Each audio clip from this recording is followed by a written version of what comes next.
If you look at a satellite image of Nebraska at night, something strange emerges. The eastern edge of the state glows. Cities, highways, suburbs, a million people connected by light. Omaha and Lincoln pulse like twin hearts pumping energy across the plains. But then you look west, and the lights just stop. They don't fade gradually. They vanish, as if someone drew a line and turned off the power on the other side. Douglas County, home to Omaha, has 584,000 people. The entire western panhandle, 11 counties stretching across thousands of square miles, has 87,000. Arthur County, right in the middle of the state, has 423 residents. Total. That's not a town. That's barely a neighborhood. But this divide isn't about politics. It isn't about culture. It isn't about the choices people made. The fate of Nebraska was decided by an invisible line that nature drew long before any human arrived. And once you see it, you can't unsee why one half of this state was always destined to empty out, while the other filled with people. If you enjoy videos like this one, consider subscribing to the channel. The line that divided everything. The invisible boundary that shapes Nebraska has a name: the 100th Meridian. It's a line of longitude that runs straight through the Great Plains, and it marks one of the sharpest climate transitions on the continent. East of this line, rainfall is generous and predictable. West of it, the land turns dry. Eastern Nebraska receives between 23 and 30 inches of rain every year. That's enough to grow corn, soybeans, and wheat without much help. The Platte River flows through the heart of this region, feeding the soil that feeds the state. Farmers here can plant in spring, trust the summer rains, and harvest in fall. It's not easy work, but it's reliable work. Now, look at the western panhandle. Annual precipitation drops to just 12 to 18 inches, less than half of what the east receives. And this isn't a gradual fade across hundreds of miles. The transition is sharp, almost like a wall. One side of Nebraska became a garden. The other became a frontier that never stopped being frontier.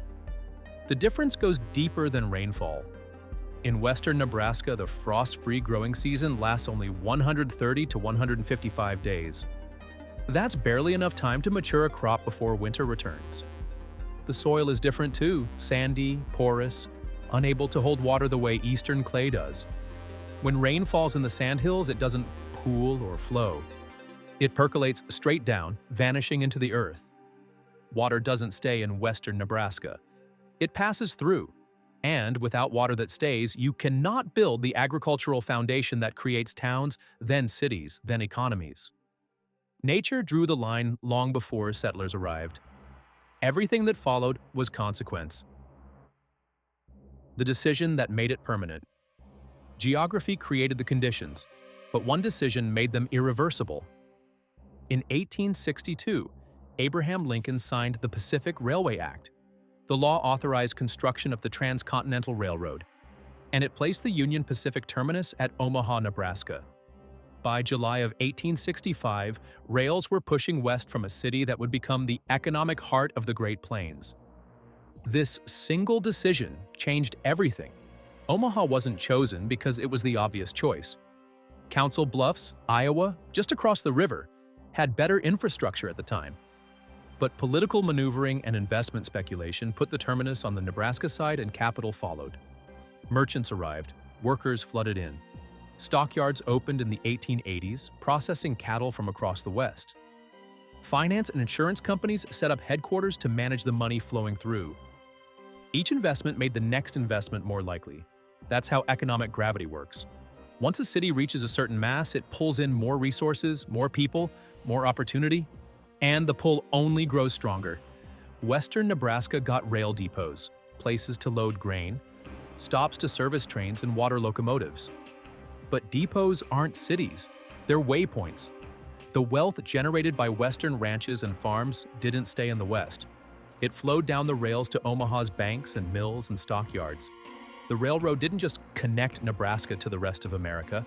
It created a one-way pipeline that drained resources from the periphery to the core. Douglas County had about 20,000 people in 1870. By 1890, that number had exploded to over 158,000. A 700% increase in just 20 years. The West grew too, but nothing like this. The pattern was set. Eastern Nebraska would industrialize and urbanize. Western Nebraska would remain what it had always been: empty land producing raw materials for someone else's economy. Settlers could have changed this. Hundreds of thousands tried. But they were walking into a trap. And the cruelest part was that it didn't look like a trap at all. The lie the land told. The 1850s and 1860s were unusually wet years on the Great Plains. Nobody knew it at the time. Settlers arrived from humid eastern states, looked at the green grass and flowing creeks, and saw paradise. Promoters published glowing accounts of agricultural bounty waiting to be harvested. Land agents sold quarter-section farms to families who had no idea what they were buying.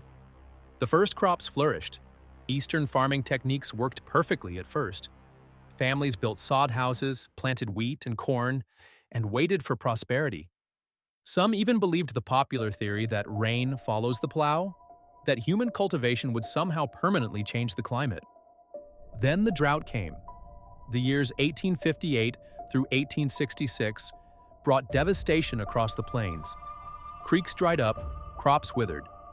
Then came the grasshopper plagues, swarms so thick they blocked the sun, devouring everything green in their path.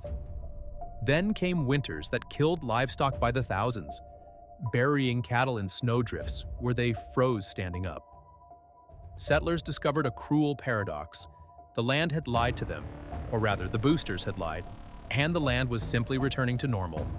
One settler's account from this period describes families who carried water to the house from precious springs because there was no other source.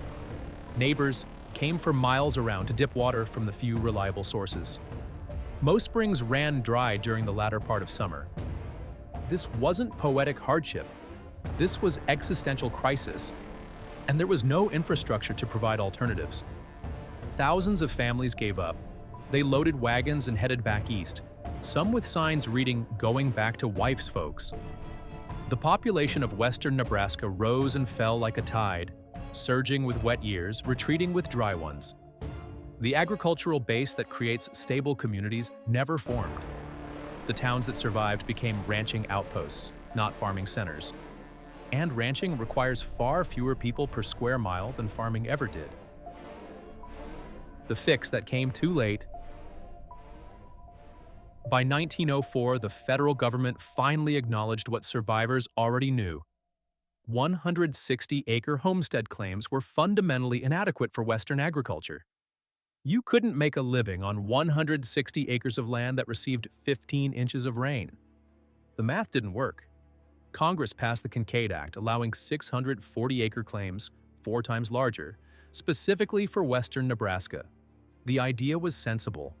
Give settlers enough land to run cattle profitably, and they'd stay. Build a population base, and towns would follow. But the second wave of homesteaders in the 1890s through 1920s mostly avoided the region entirely. Word had spread.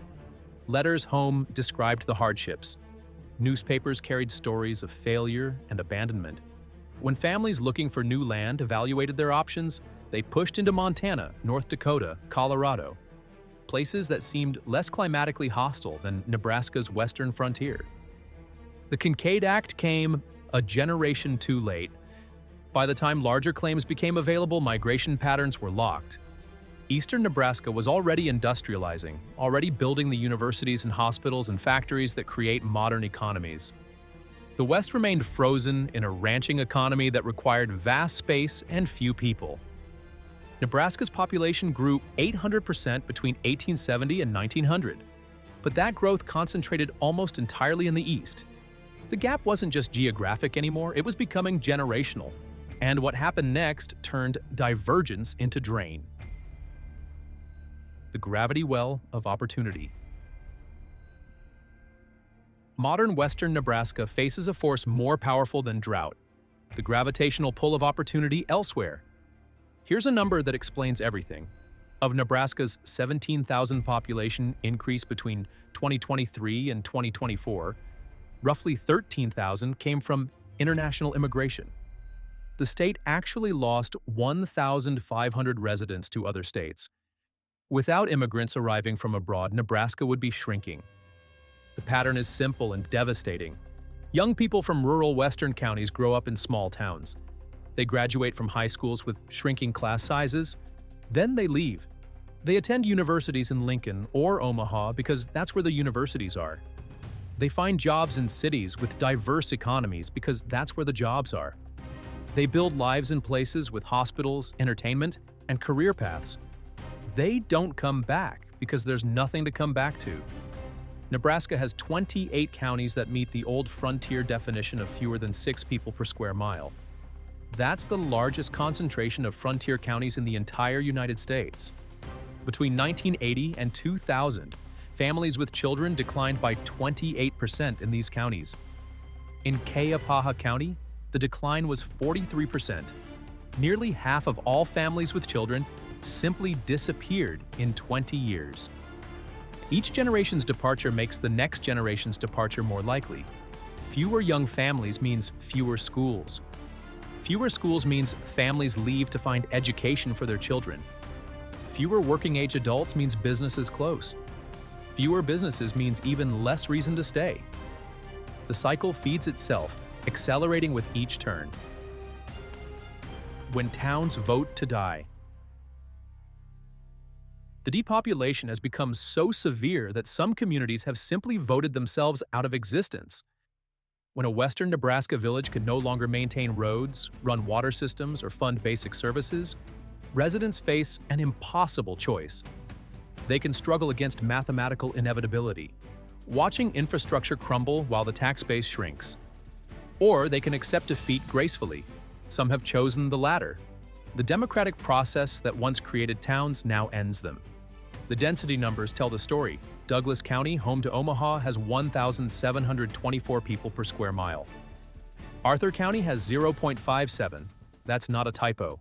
Less than 1 person per square mile.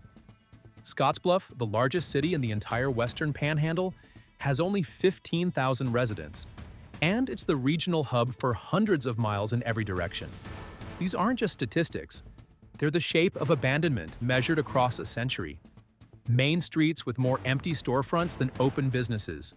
Schools consolidating until students ride buses for an hour each way.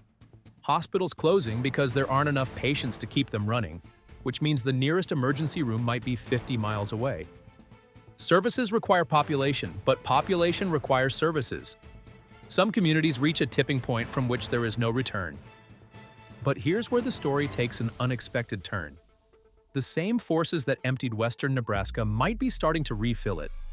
And the future of the region depends on a resource that's running out. The water below and the question ahead. Nebraska's agricultural economy depends on something invisible, the Ogallala Aquifer. It's an underground ocean of ancient water stretching beneath 8 states, and it makes irrigation possible across the Great Plains. Eastern Nebraska's Platte Valley farming is sustainable, river-fed, predictable, renewable. The water comes from the mountains, flows through the land, and returns again next year. Western Nebraska's groundwater-dependent agriculture is different. Farmers pump from wells that reach 100, sometimes 200 feet down into the aquifer. And the aquifer is being depleted faster than it recharges. The water falling as rain today won't reach those depths for decades, maybe centuries. What happens when pumping becomes too expensive? What happens when the water simply isn't there? 2 wild cards could reshape everything. First, immigration. Recent Hispanic immigration has stabilized some panhandle counties for the first time in decades. Meatpacking plants and agricultural operations have drawn workers who are building families, opening businesses, and filling schools. Is this a new equilibrium or a temporary pause before the decline resumes? Second, climate itself may be shifting. Sandhills precipitation has increased by roughly a quarter inch per decade over the past century, and that rate has accelerated to nearly an inch per decade since 1991. Could western Nebraska eventually become more viable for agriculture while other regions dry out? Could the invisible line move? The population map of 2050 may look nothing like today, or it may look exactly the same. The forces that created the divide are powerful, and they've been operating for 150 years. 2 states under 1 name. Stand anywhere in western Nebraska. Spin in a circle. You'll see sagebrush, silent basins, long highways stretching toward horizons that never seem to arrive. The land is beautiful in its emptiness, vast and quiet and almost completely unpopulated. And it has been this way for 150 years. Now stand in downtown Omaha. Traffic pulses through streets lined with construction cranes. New apartments rise next to century-old brick warehouses. 500,000 people crowd into a city that strains its housing markets and overwhelms its infrastructure, pulling resources and talent from every corner of the state. Two Nebraskas exist under one name, one shaped by water and rails and timing, the other shaped by their absence. The land decided long before people arrived. Geography drew the line. That invisible wall at the 100th meridian, where the rain stops and the frontier begins. History reinforced it when the railroad chose Omaha. Economics made it permanent when each generation of young people followed opportunity eastward, leaving fewer people behind to attract the next generation. And today, the divide remains exactly as visible as the map itself. One side glowing with light and life and growth. The other dark and quiet and slowly emptying. An invisible wall between them that no law, no policy, no act of Congress has ever managed to move.